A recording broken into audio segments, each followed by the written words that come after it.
In Spelljammer's 5th edition box set Adventures in Wildspace, on page 59 of Boo's Astral Menagerie, we find the entry for the beings called Starlight Apparitions, who are depicted as the souls of deceased individuals who are projected out from their resting place in the Afterlife, which would be one of the outer celestial planes.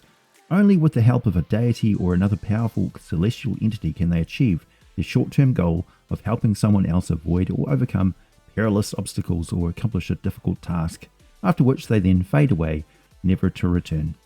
Well, isn't that lovely? However, that is just one very rare and beneficial form that the Starlight Apparition can take, and as I turn to older editions of the game, we see the origin and full story of these astral entities is much more complicated, can be far more sinister, and takes into account that, like any intelligent creatures, there exists the full range of motivations, alignments, and background origin, which in accordance with 5th edition's philosophy of not restricting creatures to just one specific origin and worldview. So settle back, grab yourself a tasty beverage as we investigate the development and history of the Astral Searcher, which is clearly what the apparition is based on, and I introduce a very, very nasty version called the Astral Snapper, found in the Creature Codex published by Kobold Press, and fair warning, it's thoroughly grim and more than a little horrific. Clearly there is more than just the celestial upper planes where souls reside, and what we are really talking about is a non-undead soul found existing within the astral sea without a mortal body it is attached to via a silver soul tether, like any astral projecting individual normally would be. Without that silver cord, a mortal body is not connected to its soul anymore, and severed, it somehow will normally be fatal to that creature's body. But it's not always fatal to the detached soul. After all, a being doesn't need to eat or drink and doesn't age in the astral realms. But living as a disembodied spirit in the astral expanse is not a healthy life and can be extremely dangerous.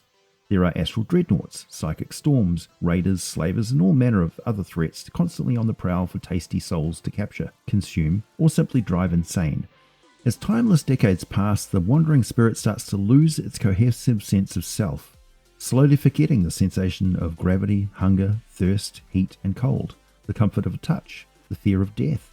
They've wandered the astral infinity and grown weary of its wonders, mysteries, and sights that they can witness, but really do nothing other than that. They're just mute observers without purpose, and they become astral searchers, looking for any way in which they can return to the mortal worlds of the prime material plane.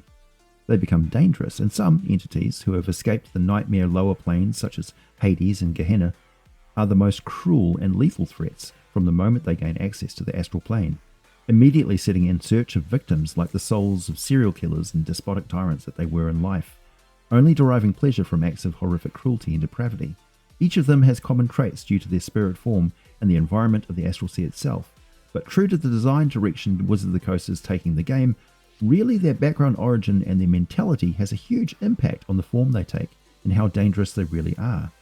Only representing the very best and rare kind of detached astral spirit is not in keeping with that design philosophy, I think, and one could be forgiven for thinking they are attempting to edit out the very concept of selfishness and evil from the game. Well, let me correct that oversight and show you, if I can borrow a catchphrase from a moment, what they don't tell you about the Starlight Apparitions.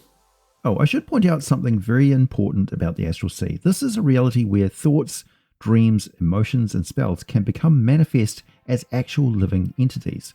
Thankfully, these beings are composed entirely of astral matter, and therefore they cannot exist on the material plane without a living body of the material plane to contain them. One of my theories about the way Warforged are brought to life is that the Golra symbol etched into their head is each a sort of true name of one of these random collected astral apparitions. If it is the case that the mighty forges that create these living constructs just siphon and collect any astral apparition that comes along, it may be that they can only use the apparitions of former material plane souls. With souls in the regular playable Warforged characters, but the great big siege engine Warforged contain only the astral apparitions that are spawned in the astral sea by other means, and thus those huge Titan Warforged don't have a soul where they are destroyed. There's nothing left of them to pass on to any afterlife. I have a lot more to tell you about the Astral Sea, so much more, about planar conduits, memory cores, why it becomes impossible to resurrect living beings after a certain amount of time, celestial beings like the Shadoo, the infernal predators like the Beblith, the missions of the Archons, what it's like to physically approach the border zones of the true outer planes. The Astral Expanse is loaded with the most incredible sights in the multiverse, without a shadow of a doubt. It's just endlessly mind-blowing, and I have tons of research-based lore to share with you in due time. It is such a travesty that souls who return from the afterlife to walk the mortal worlds again have all memory of these wonders stripped from them as they pass through the silvery astral border.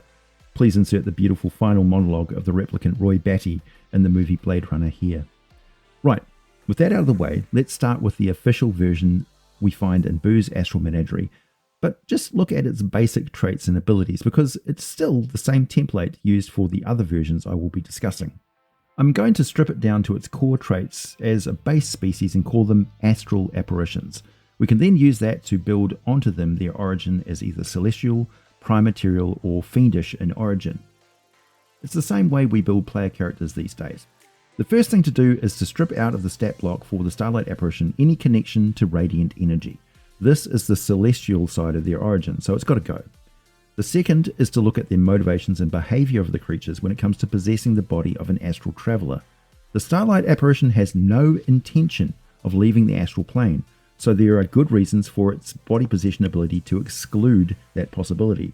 Without that celestial influence, those aspects of this ability are also removed, and there is no reason an astral entity safely contained within a living physical body cannot return to wild space, asteroids, planets, and such. Astral entities are not undead. They are living spirits and do need a living body anchor. That body doesn't have to be their original one. Okay, now we look at the attributes. The very high mental stats of the Starlight Apparition are fine for a celestial soul, but we need to look at a similar entity for a comparable general stat block. The Ghost has an intelligence of 10, a wisdom of 12, and a charisma of 17. It's horrific and locked into whatever traumatic event that prevented it from passing on to the afterlife. The Astral Apparitions are not, but they are in an environment where there are super predators like Astral Dreadnoughts, and they have probably been wandering the astral plane for a very long time, giving them quite well-attuned senses. So let's swap that around and give them a wisdom of 17 and a charisma of 12. Also of note is the Ghost's ability to see into the border ethereal plane up to 60 feet while on the material plane. This sense of the astral plane is left out of the Starlight Apparition as they don't travel into the material plane, but other types can. So let's give them Astral Sight. An Astral Apparition can see 60 feet into the astral plane when it is on the material plane, and it can see astral entities on the material plane and vice versa, as being able to see into the material plane is a key trait of an evil and predatory version of this type of creature. And that's it, we are done. Now we can modify this base creature template for specific origins and behaviors. Back in 1st edition, Astral Apparitions were a real problem. Every time a character returned from the astral plane, there was a 4% chance that they would return with a crowd of these things stuck to them like swamp leeches. But that's all there were. There were just mindless shells of nebulous humanoid shape created out of concentrated and often traumatic thoughts, violent death, spells cast while on the astral plane, and astral combats that resulted in silver cords being cut and detaching the soul from its living body forever. For some ancient astral apparitions, they are barely sapient anymore, but they still have that longing to return to the material plane, even for a little while before they are destroyed. Some of the more good-aligned wandering souls try to help lost astral travelers find their way, like benevolent will-o-wisps, but many more will simply end their existence when they realize they are forever stuck in a state between life and death. Many will just willingly get swallowed by an astral dreadnought, not realizing that this won't kill them, merely trap them in a demiplane for as long as the dreadnought lives, and once killed, they will just be right back wandering the astral plane forever. Astral dreadnought demiplanes are full of these entities, by the way. Some figure out the only way to really die and pass on through the correct channels to the Outer Realms is to return to the material plane by hitching a ride back inside a living creature and then simply ending their position deliberately, which kills them and bounces them right into the ethereal plane where they belong and where they can then be pulled by the plane toward the fugue plane and from there onto their just rewards or punishments in the outer planes as petitioner souls. Truth is, a lot of souls fall through the cracks in the cosmic highways, which is why the gods created things like astral dreadnoughts in the first place, to collect them up and drop them off where they belong. Unfortunately, the god in charge of the dreadnoughts got imprisoned by the other gods long ago, and they don't really do their job anymore. Drifting astral searchers are naturally drawn to the bright colour pool portals within the astral plane that lead to other dimensions, including the material plane. Those that strike it lucky can dive into a portal the exact moment some mortal material being is crossing back through one kind like a hitchhike ride with them, but will invariably get destroyed without the protecting buffer of a living body to arrive in. To get technical, portal mechanics refer to an active and open portal as collinear, and to two-dimensional surfaces that they pass through as the singularity. The destruction of the astral apparition is not instantaneous. It takes a moment and it's not pleasant, so those who have any survival instinct left will invariably try to possess any living humanoid they can find who is nearby. The attack is very similar to the experience of being targeted by a magic jar spell, formerly known as a soul jar for this very reason. Possession by a living soul is different from possession by a ghost. One humanoid that the apparition can see within 5 feet of itself must succeed on a DC 14 charisma saving throw, or be possessed by the apparition. The apparition then disappears, and the target is incapacitated and loses control of its body. The apparition now controls the body, but doesn't deprive the target of awareness. The apparition can't be targeted by an attack, spell, or other effect, and it retains its alignment, intelligence, wisdom, charisma, and immunity to being charmed and frightened. It otherwise uses the possessed target's statistics, but doesn't gain access to the target's knowledge, class, features, or proficiencies. The possession lasts until the body drops to 0 hit points, the apparition ends it as a bonus action, or the apparition is forced out by an effect like the Dispel Evil and Good spell. When the possession ends, the apparition reappears in an unoccupied space within 5 feet of the body. If it reappears in a location not on the astral plane or the ethereal plane, the apparition is then immediately hurled through the border ethereal barrier and will be stunned in the process for a few moments, as it is getting rebounded back like an overstretched bungee cord.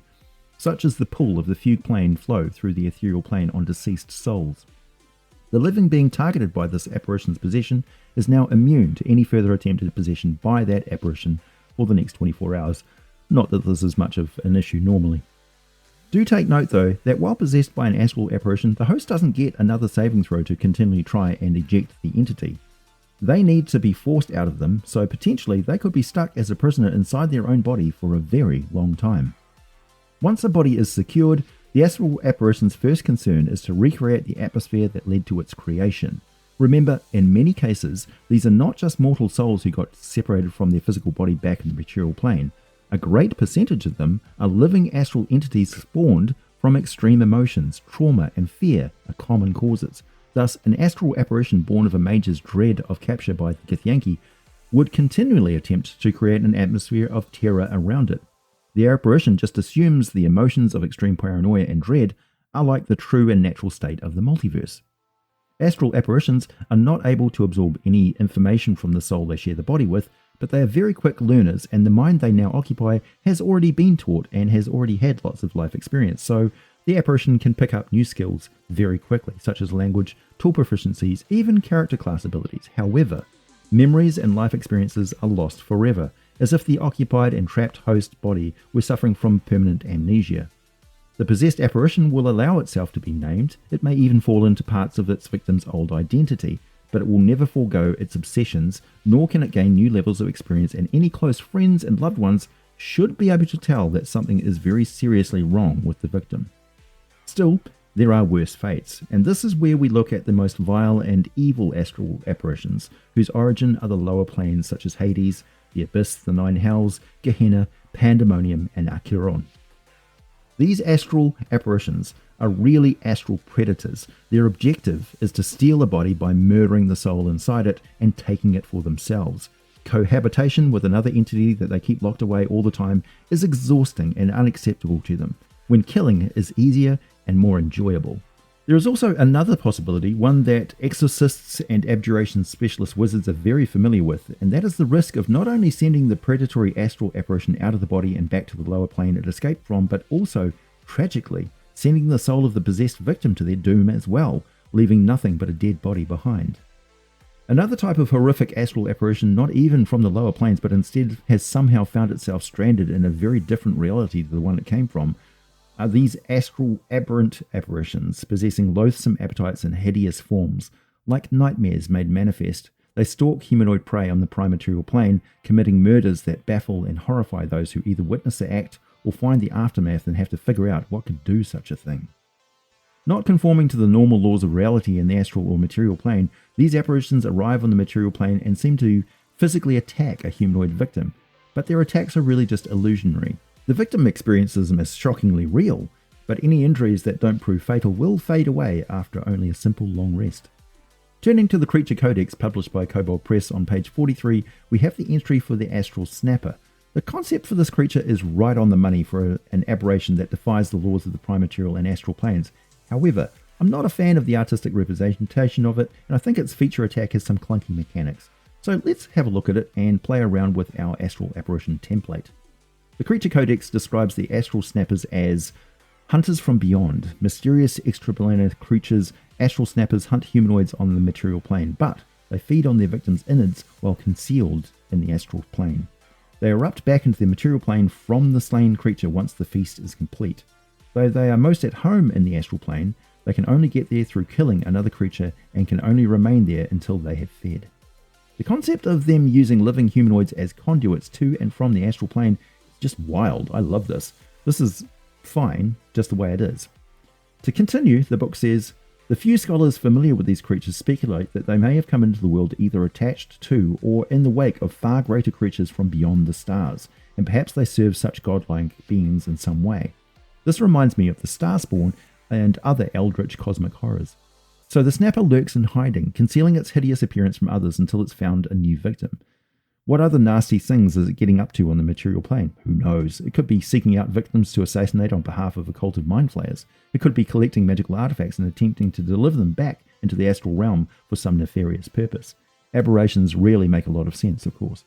When the Astral Snapper attacks, it lashes out with wicked claws that tear at the victim's body at the same time as they tear into something else. If they manage to strike with both claws at once, they tear open a portal to the astral plane directly inside the victim, and they appear to simply vanish through it as they leap inside the victim's body, which, while physical outer wounds may not seem so bad, they are now in terrible danger. Many of the creature's victims believe the Astral Snapper has simply broken off its attack and vanished. They count themselves lucky, right until the first pains of being devoured from the inside strike them. From the astral realm, the Snapper has its head embedded through the small portal and inside the victim, where it is latched onto the living being's silver cord and is draining energy from them at an alarming rate.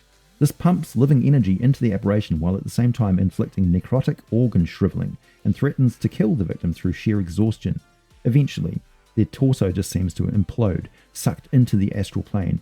Any witness to this death will see a gaping circular wound and the vast astral vista beyond, with a loathsome and evil predator looking back out at them with its eyes glowing from the drained vitality.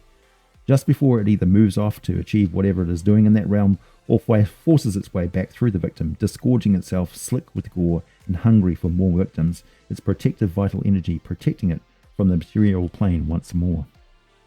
The way this attack is handled in the Creature Codex is that a creature hosting an Astral Snapper's form must make a DC 13 Wisdom saving throw each time it finishes a long rest. On a success, the Astral Snapper is rejected from the host and the astral plane into an unoccupied place in the material plane within 10 feet of the host and is stunned for 1 round. On a failure, the Astral Snapper consumes part of the host's internal organs, reducing the host's constitution score by 1d4. The host then dies if this reduces its constitution to 0. This reduction lasts until the host finishes a long rest after the Astral Snapper has been expelled. If the host's constitution score is reduced to 0, the Astral Snapper exits the host body in the material plane by tearing its way through the abdomen. The Astral Snapper becomes completely corporeal as it exits the host, stepping out of the host at its full size. From the time the Astral Snapper succeeds on the initial dive through the host into the astral plane until the moment it emerges from the host's abdomen, it can be seen by any creature that can see into the astral plane, its head buried in the host's back. The Astral Snapper has disadvantage on wisdom perception checks and is effectively stunned when in this position until it takes damage. I'm not a fan of constitution score reduction, and this overuse of long rests means the Astral Snapper could be riding around stuck in its victim back for a long time, which seems unlikely, so this is how I would handle it. The Astral Snapper makes 2 attacks with its claws, +4 to hit, reach 5 feet, inflicting 2d6 +2 slashing damage. If both claw attacks hit the same target on the same round, the target must succeed on a DC 13 Wisdom saving throw or take an additional 2d4 necrotic damage, and its wounds becomes a rift to the astral plane, which the Astral Snapper immediately passes through, closing the rift behind it. The Astral Snapper starts to devour the victim's vital energy the following round. The victim must succeed on a DC Wisdom saving throw, or they take 1d4 necrotic damage and must make another saving throw. If they succeed on the wisdom saving throw, they are safe from taking damage and may now attempt to expel the Astral Snapper from inside them. This requires another successful DC 13 wisdom saving throw. The Astral Snapper will be ejected into the nearest empty adjacent space and be stunned for the rest of the round, which would normally be fatal. Failure to resist the damage and eject the Astral Snapper will see the attack become much more severe. The victim must make a DC 13 Constitution saving throw, or they will either lose one of their Constitution bonus points, or if they have no Constitution bonus, they will take 1 level of exhaustion and all the penalties these cumulative states of debilitation this inflicts. If the victim is reduced to 0 hit points or accumulates more than 5 levels of exhaustions, they will die. The Astral Snapper may then step through their corpse back into the material plane. I think this is a much more dramatic and easier method to handle this attack, but it's entirely up to you. My name is AJ Pickett. I make videos about role-playing game lore. I have a whole lot more Astral Sea lore to cover in the days ahead, but in the meantime, thanks for listening, and as always, I'll be back with more for you very soon.